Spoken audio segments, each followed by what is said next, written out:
দর্শক, ২৪ ঘন্টায় গাজা ভূখণ্ডে ইসরায়েলি হামলায় আরও ৪৯ ফিলিস্তিনির প্রাণহানি হয়েছে। এতে উপত্যকাটিতে মোট প্রাণহানি প্রায় ৪৫,৯০০ জনে পৌঁছালো। এরই মধ্যে গাজার যুদ্ধোত্তর সরকার গঠন নিয়ে যুক্তরাষ্ট্র ও ইসরায়েলের সঙ্গে আরব আমিরাত গোপন আলোচনা চালাচ্ছে বলে তথ্য দিয়েছে রয়টার্স। এদিকে মার্কিন প্রেসিডেন্ট হিসেবে দায়িত্ব গ্রহণের সময়ের মধ্যে গাজায় আটক জিম্মিরা মুক্তি না পেলে মধ্যপ্রাচ্যে তাণ্ডব চালানোর হুমকি দিয়েছেন ডোনাল্ড ট্রাম্প। বিরতিহীনভাবে চলছে দখলদারদের বর্বর হামলা।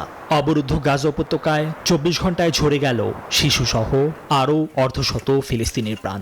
মোট প্রাণহানি প্রায় ৪৫,৯০০ জনে পৌঁছে গেল, আহত আরও লক্ষাধিক। উপত্যকা জুড়ে আক্রমণ আরও জোরদার করছে ইসরায়েল। বসুন্ধরা টিস্যুতে ছাড়ের ছড়াছড়ি। বসুন্ধরা টিস্যু নিয়ে এলো নিশ্চিত ছাড়। এমন পরিস্থিতিতে গাজায় যুদ্ধ পরবর্তী অস্থায়ী শাসন ব্যবস্থা নিয়ে যুক্তরাষ্ট্র ও ইসরায়েলের সঙ্গে গোপন আলোচনা চালিয়ে যাচ্ছে সংযুক্ত আরব আমিরাত। বেশ কয়েকজন পশ্চিমা কর্মকর্তাদের বরাতে বুধবারে তথ্য দিল রয়টার্স। এদিকে নবনির্বাচিত মার্কিন প্রেসিডেন্ট ডোনাল্ড ট্রাম্প ফ্লোরিডায় এক সংবাদ সম্মেলনে সতর্কবার্তা দিলেন, তার দায়িত্ব গ্রহণের সময়ের মধ্যে হামাস যদি বন্দীদের মুক্ত না করে তাহলে শুরু হবে তাণ্ডব। আমি কার্যালয়ে ঢোকার আগেই যদি জিম্মিরা ফিরে না আসে তবে মধ্যপ্রাচ্য নরকে পরিণত হবে। হামাসের জন্য ভালো হবে না।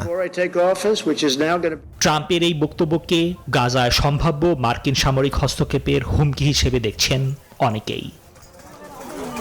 নিবির আমিন, নিউজ 24।